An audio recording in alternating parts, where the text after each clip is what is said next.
Welcome back to the Torque Test channel. We bought one, that's right, it's finally here, the Gen 3 Milwaukee High Torque 2967. And I say finally as in more like it's been 6.5 going on 7 years since they updated this guy, the go-to Gen 2 2767.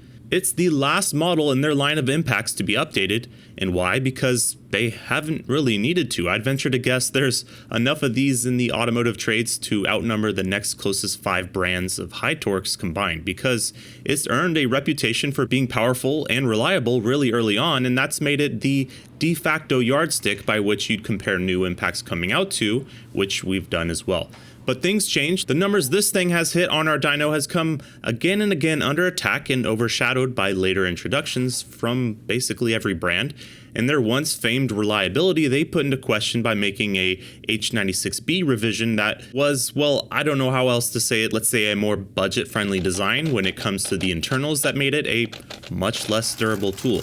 And that's why we waited to be able to buy one of these from Home Depot ourselves, and because we don't accept tools from brands as a rule, to get the same model you'll be getting walking into the store, just to make sure what's inside seems up to snuff, no covert serial numbers, and of course, to dyno this puppy because regardless of what happens today, this likely will be the new yardstick people will compare next year's impacts against. They are just that popular. And by the specs, it shouldn't have a hard time living up to that. Let's see it take on the top from DeWALT that sold today since our DCF961 hasn't shipped and keeps getting pushed out. And versus the model it's replacing, we've only had one day with this thing so far. We'll show you everything we've gotten up to. So we paid $299 and tax for this Milwaukee FUEL 2967-20 half-inch high torque, which really is what around they've been asking for their old model lately. They say this is the most power-dense impact, which sounds like it means a whole lot of nothing, but I think they're probably onto something there. That's because unlike DeWALT, who kept that same 8.8 inches in length as their old model, heck, they even kept the same body, and packed that existing large and in-charge apartment space with all new motors, hammers, and electronics to pump things up, Milwaukee is doing what they did to their compact and mid-torque line, and that's shrinking things down all while pumping things up in the specs. This is 7.6 inches long. Their current model wasn't even all that long to begin with, at 8.4 inches, which as it was, comes in shorter than DeWALT, so they really could have just kept it the same and still been respectable in the competitive game of limbo. Their mid-torque is already the shortest cordless mid-torque on the market, but that one's torque output is not impossible to beat because of that, we've found. At 7.6 inches, the new Gen 3 puts this also, by our numbers, and we've tested 45 of them now, the shortest cordless high torque on sale today, but that's like working length. It's definitely one of the tallest. It appears to have a new longer handle for some reason, not sure why yet, and can't say it feels like an improvement. With that short working length though, how then do they expect to hit numbers like 1100 tightening and 1500 foot-pounds nut busting? Sorry, excuse me, plus 100 to that, 1600 foot-pounds when using the new 6 amp hour Forge battery that they just came out with and we bought as well to go along with this. It wouldn't seem to add up, but we do like the spec strategy, rating tools based on the battery they use to test the tool with for those specs. I think they should start doing this with basically every tool they slap performance specs onto. The 3 LEDs out front is also a big plus in a high torque category that's usually missing front lighting. And they even use Milwaukee's more color-correct color temperature that's pretty nice too. But we're not gathered here today to look at LEDs, that's a different kind of episode we make. We want to see those beans. Where are you hiding it in that shorter but not all that much girthier body compared to other high torques? Up first is forward working torque. We're going to be testing this new guy versus the old one and the monster of a DeWALT DCF900, which is rated at 1030 and 1400. But it beats a lot of other high torques rated for more and currently is number 1 in cordless on our channel. As you can see it here passing the also 1400 foot-pound rated Gen 2 Milwaukee, here's the new Gen 3 with an XE 5.0 in case that's how you're purchasing this guy.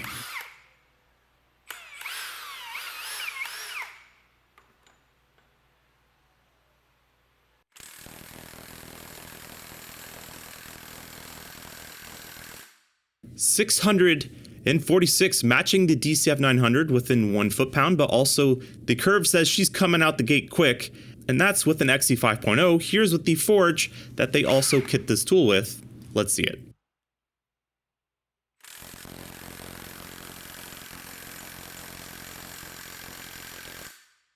718. Yeah, that's the highest we've seen from anything in 1/2 inch or 3/4 inch, a new record on the channel. With the forge on, and oftentimes we don't feel a difference based on the battery, we just see it on the gauge. With this, it's all up front, out of the hole. It feels just like 20% quicker, if that makes any sense. You have to make sure you're holding on when you go full throttle. With it making gains early, this test does lend itself to impacts that hit faster, and the Gen 3, that's its main calling card for a high torque. The DCF900 was way faster than what it replaced, but still has an IPM of 2200. The M18 is at 2400 IPM, and that seems particularly true with the forged battery. Speaking of batteries that you probably don't want to end up in the scrap bin, Milwaukee has taken some measures to try and make sure it doesn't rattle the teeth out of your expensive packs, or at least do that much more slowly with this rubber isolated battery slide-in. Curious if this actually works, and if the new now nylon glass fiber reinforced forge packs will be even less phased over time. Let us know if you want us to set up a high-speed day of filming and see if there's a difference between this new one and the old model, and if the forge is hitting faster at all. But while DeWALT may not come kitted with better batteries, they certainly sell them, so let's add that into the mix here on out when we're up against the forge, since the M18 is proving pretty peppy. Here's reverse max torque, an industry standard test. Median of 3 results on screen as usual. XC 5.0 up first.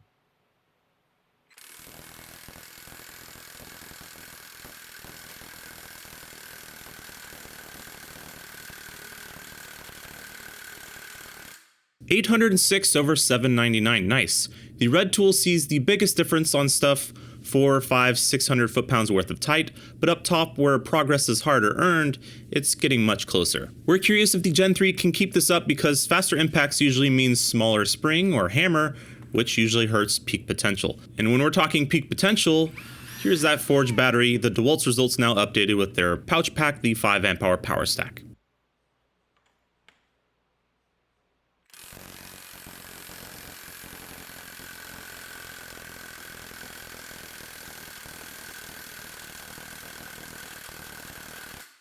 $844 over $818. I know these may sound like small differences here, but every inch on this channel is hard fought. The also rated 1500 foot-pounds rigid octane, which we loved, made just 87% of this, with 734 in this test. This is spicy stuff we're looking at here. And to be honest, when looking at the size DeWalt had to work with here on their update, I know you bleed red guys were expecting this to beat everything under the sun, the future $375 DCF961 tank looking thing included, but we were sort of 50-50 split on whether this would keep up with the DCF900. It's been comfortable at number 1 here for a bit. One thing this new Milwaukee does borrow from that 900 to hit these kind of numbers is a healthy bit of chop. Now see if this Milwaukee reminds you of the at times popcorn-like DeWalt in our reverse 15-second best case scenario test. Best runs they could muster. XC 5.0 up first.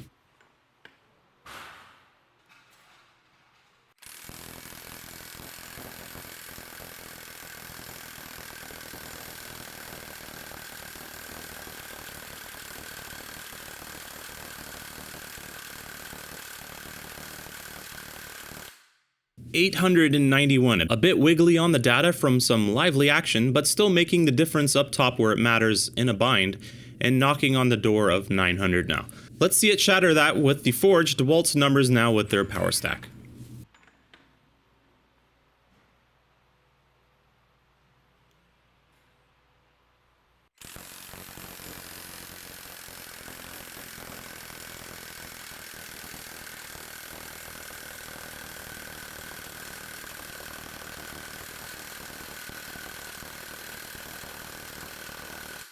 $920, sealing the deal here. It's just a powerhouse. The gap on the curve this thing generates is the most significant of anything we've tested under 1-inch drive, and that's in part from having 2400 impacts per minute on a high torque, but often that's a recipe for running out of steam at the top. Having a hammer and spring you can reset that often, usually less likely to have big enough hits to make a dent past 800, 850. But this thing's hits are big enough to be felt. Borrowing a page out of DeWalt's book that we wish they didn't write, it's a bit of a handful, as you can probably tell on the dyno curve as well. It sort of chatters and pops a bit, which sounds very DeWalt-like in person, and a first for the red team, but only once things are quite tight. The DCF900, after using it for some time now, we've assigned it a more realistic 8.5 out of 10 on our wrist-breaking score. The Milwaukee brings a similar but maybe lesser experience and doesn't often get stuck on sockets like the DeWalt does either, earning an 8 out of 10. More of a handful than the 2767 for sure, but for some reason also doesn't seem to beat up sockets as much as the DCF900 from what we can tell so far. We bought 4 new sockets on the day just for this guy and used the same one for all 20 test runs that we've done with it so far. Time will tell, but keep your socket warranty handy just in case. Okay, and onto the rank chart to see where this thing places, then let's take it apart. These are the numbers it hit with its 3 test runs, which we think don't tell the full story, and we'll be shining some light on that in a bit, but this makes for 72, 84, and 92 points. We update our various 33 different tool rankings weekly, link for a lifetime of that below. 7.6 inches long, that's bananas. This thing is altogether larger but somehow shorter than a rigid octane mid-torque, 121.1 foot-pounds per inch of length. That is a cordless record, not as in cordless record on this ranking, as in across the more than 150 impacts we've tested, 3/8, half-inch, 3/4, 1-inch drive, impact drivers. This is tops. Their power density marketing seems to be on point. But some of you still ask, do you need this kind of power? Yes we do. It's easy to forget that a bolt installed at 200 foot-pounds might be 4 times that when it's removed 10 years of road grime later. Or that internal hex, triple square, and other bit sockets like shown here can dampen delivered impact blows, or that extensions and swivels can reduce torque by 70% by the time it reaches your fastener. And sometimes it's just easier to break off a lug stud in half and replace it than deal with its cross-threaded lug nuts. Anywho, it made as much as 84% of this power claim today, and that's good for 84 points. 299 is sounding cheaper by the minute with this thing. 46.2 points is a function of price and performance. That totals 499.3, putting it in first among all cordless and only second to the Thor Gen 2 due to the inherent air tool size advantages and price here. And this is definitely the DeWalt it compares to. Same price, it's the same weight as a Gen 2 Milwaukee, but even with a 6 amp hour forged battery, weighs about the same as a DCF900 with an XR5 attached to that.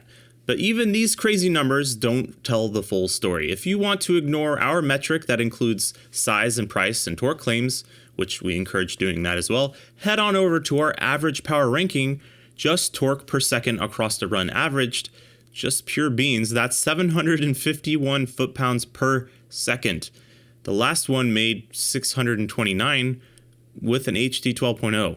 This is closer to the 1,000 foot-pounds peak XGT 3/4 inch than it is to a DCF900. Bonkers.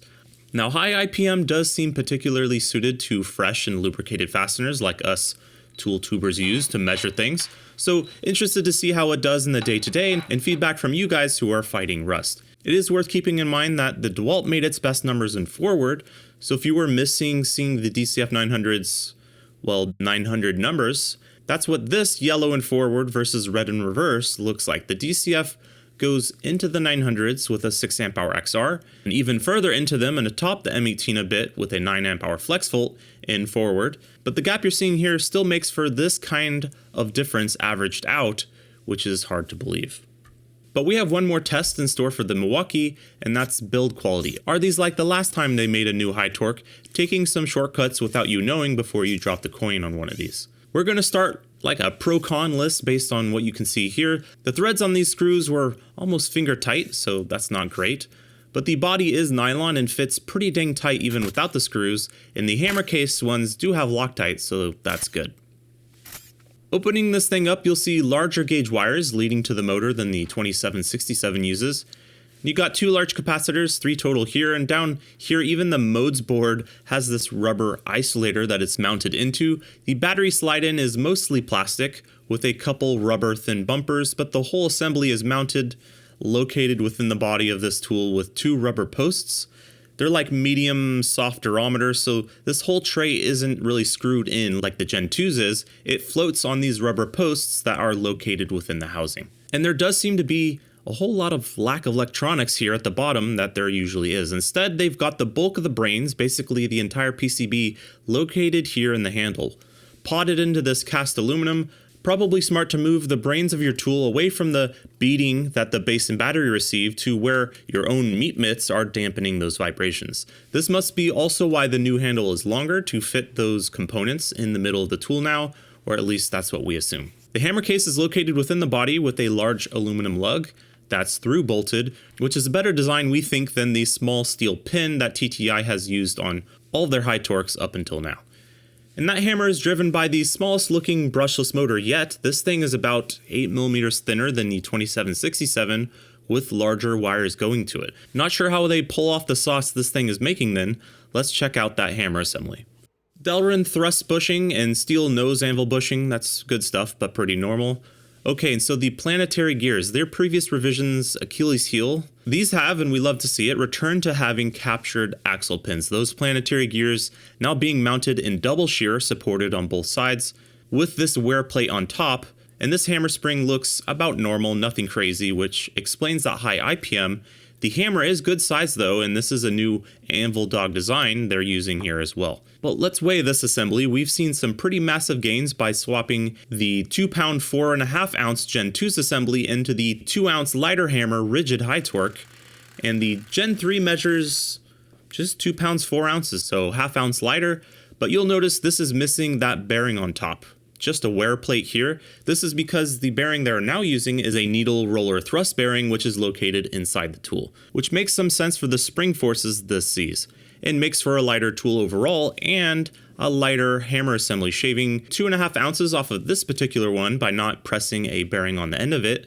So this assembly, from the best we can tell, is about 2 ounces again heavier when you're talking apples to apples. Nice. This guy also has a soft butyl-like rubber casing the assembly rides in, and then it's all clocked into position within the housing with this large steel lug. I imagine to mitigate vibration even further, not sure how much it was helping, but maybe imagine this thing without that, it would be even worse. All these rubber bumpers, isolators inside this thing make it not all that fun to put back together, so that's, I guess, like the main drawback on this thing. It's hard for us to reassemble. Gotta say, this is probably, in our first impression, the most well-made cordless impact we've taken apart. It appears they took instances like this personally and thought of everything to give something this powerful the best chance at living a long life. Of course, time will tell, but overall, and we don't give pointed opinions out that often, but this is probably the most impressive half-inch high torque we've come across. And the fact that it's not on a tool truck, you don't need a tool dealer or to spend $1,000. It's available to the masses online or walking into a Home Depot. Power to the people, we're all about that sort of thing here. All that, and they're making this Gen 3 shorter while upgrading it. That's definitely the harder route to take, really keeping mechanics and trades where space is a premium in mind, as while it's squared off in the front, it's not altogether that much more chunky. When Milwaukee came out with the Gen 2, they reset the game in cordless compared to what was out there at the time. For many years after that, a comparable size high torque, getting close to that, was the goal. I think they may have just reset the clock again, in that getting close to this sort of conversation of power for any new high torque will be seen as a very capable tool. We make episodes like this at least every Friday. Click subscribe if you're feeling frisky. Thanks for watching.